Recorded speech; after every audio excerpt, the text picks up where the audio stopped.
I'm Bill Bragin. I'm the Director of Public Programming at Lincoln Center. It's a very large performing arts center. I produce several festivals there.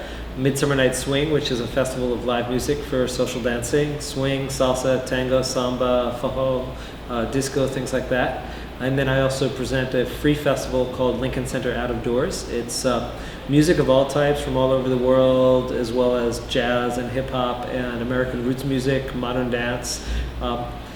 And then along with that, I co-produce a world music festival called Global Fest, which takes place every January. And it's a showcase festival to support world music and stimulate touring throughout the US and Canada. I first got in touch with Brazilian music, I think probably originally through the music of Arda Lindsay and Ambitious Lovers. Was the first band that really introduced me to sort of the idea of Tropicalia in a way, and then David Byrne's compilation Beleza Tropical, and that was really the introduction. When I went to work at another free festival called Central Park Summer Stage in 1994, we put together a show with Jorge Ben, and part of that was because I love the music from Beleza Tropical.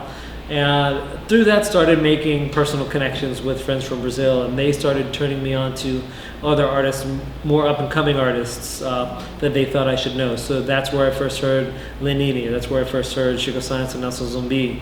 And then I brought Nelson Zumbi to Central Park Summer Stage in 1995 and built friendships and relationships with Paulo Andre through that, and then later other friends like Geraldinho Magalhães and Melina Hickson from Porto Musical, and it started just continuing a regular relationship back and forth where we would exchange music, exchange ideas, just become friends. And that's a big part of my connection to the scene. Was the Brazilian music scene is good. It's, it could always be better.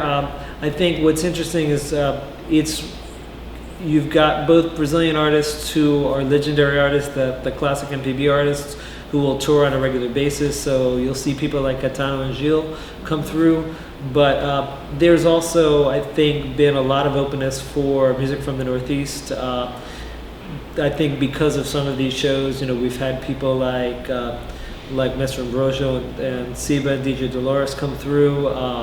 This past year at Global Fest, and also at a venue at Lincoln Center that I work in, we had an Orchestra Contemporânea de Olinda.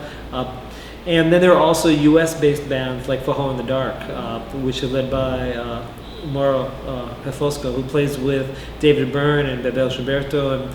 And they've created a whole scene, so there are people who are listening to Brazilian music in the US on a weekly basis and coming out to dance forró, and in an innovative way, not traditional forró, but even updating it in a New York style. I think Brazilian music is very accepted in the US. I think what's interesting is just as if the same way that there's not just one Brazilian music, there's so many different types of Brazilian music.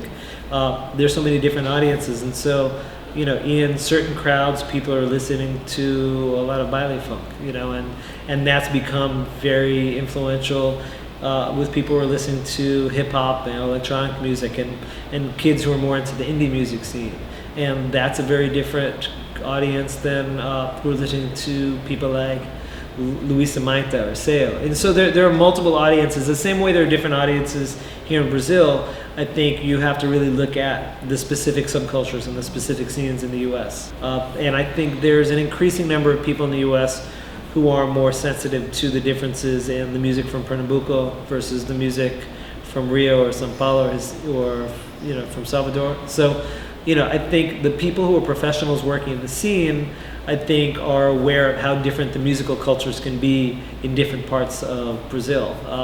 The way that I get in touch with new music, the new things that are happening, I travel, I go to conferences. I go to WOMEX, which is the main world music conference that happens in Europe, and there many groups are there who haven't yet made it to the US market, so it's a good chance to see artists who are early, and to build my personal network. I check out music online.